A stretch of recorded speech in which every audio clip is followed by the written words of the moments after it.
நிக்க யாரும் இல்ல அள்ளித்தரும் அன்புக்காரனா சீனி புட்டா பம்புக்காரனா அள்ளித்தரும் அன்புக்காரனா சீனி புட்டா பம்புக்காரனா தரும் கருப்பசாமி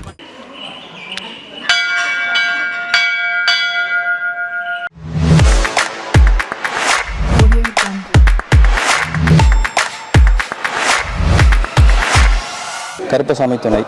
என் பேர் சதீஷ்குமார். நான் நாமக்கல்லேருந்து வரேன். இந்த கோவிலுக்கு நான் ஒரு 10 வருஷமாக வந்துக்கிட்டு இருக்கேன். நான் இன்ஜினியரிங் கிராஜுவேட். இன்ஜினியரிங் முடித்த உடனே அந்த நேரத்தில் நான் இந்த கோவிலுக்கு வர ஆரம்பித்தேன். அப்போ முதல் வரும்போது எனக்கு நல்ல வேலை கிடைக்கணும் அப்படின்னு சொல்லிட்டு இந்த கோவிலுக்கு நான் முதல் முறையாக வந்தேன். ஒருத்தர் ஃப்ரெண்டு அறிமுகப்படுத்தி அவங்க மூலயமா நான் வந்தேன்.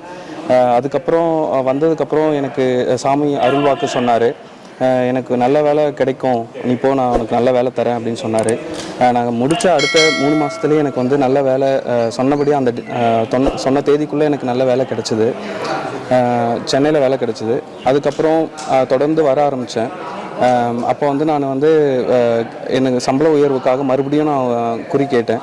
அவர் அதுக்கும் அருள்வாக்கு கொடுத்தாரு. நான் உனக்கு சம்பள உயர்வு மட்டும் போதுமா, இன்னும் வேணும், நான் வெளிநாடு போகணும், எனக்கு அந்த வாய்ப்பு எனக்கு கிடைக்க மாட்டேங்குதுன்னு சொன்னேன். அதையும் நான் ஏற்படுத்தி தரேன்னு சொன்னார். அவர் சொன்ன அடுத்த 6 மாதத்துக்குள்ளே நான் துபாய் போயிட்டேன். 2017 நான் துபாய் போனேன். இப்போ நான் சாஃப்ட்வேர் இன்ஜினியராக அங்கே ஒர்க் பண்ணிக்கிட்டு இருக்கேன். நான் துபாய் போயிட்டு இது 9வது வருஷம். கிட்டத்தட்ட என்னுடைய 12 வருஷ என்னுடைய ப்ரொஃபஷன் எல்லாமே வந்து எனக்கு சாமி கொடுத்தது தான். நான் துபாய் போனதுக்கப்புறம் தான் எனக்கு கல்யாணன்ற பேச்சு எடுத்தோம். என்னுடைய மனைவி வந்து இந்த ஏரியாவில் தான் இருக்காங்க, இந்த இடத்துல தான் நான் பொண்ணு இருக்குது, நீ அங்கே போ, உனக்கு நான் வழிகாட்டுறேன்னு சொன்னதும் சாமி தான். எனக்கு திருமண தேதி அறிவித்ததும் சாமி தான். அது சொன்ன தேதியில் அதுக்கேற்ற மாதிரி எனக்கு வந்து திருமணமும் கரெக்டாக நடந்தது. அந்த டேட்டில் திருமணம் முடிஞ்சு எனக்கு 2 வருஷம் நான் குழந்தை இல்லை. அதுக்கப்புறம் வந்து மறுபடியும் சாமி கிட்ட நான் அருள் கேட்டேன். அவர் வந்து எனக்கு குழந்தை வரவும் இருக்குது, நான் இந்த தேதியில் இந்த நேரத்தில் உனக்கு நான் குழந்தைய தரேன்னு சொன்னார். அவர் சொன்ன தேதியில் எனக்கு அதுக்கடுத்த அவர் வந்து பார்த்து போனதுக்கப்புறமே குழந்தை கிடச்சிது. இப்போ அந்த சாமி கொடுத்த குழந்தை இப்போ என் கையில் இருக்குது. இப்போ நாங்கள் குடும்பத்தோடு துபாயில் தான் ஒவ்வொரு வருஷமும் தவறாமல் துபாயிலேருந்து வந்துடுவோம். வந்ததும் நாங்கள் சாமியை வந்து தவறாமல் பார்த்துட்டு அருள் வாங்கிட்டு போவோம்.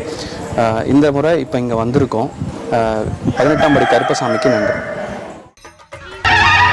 இந்த கருப்பசாமி வாக்கு கொடுத்ததுதான், இது சத்தியம்.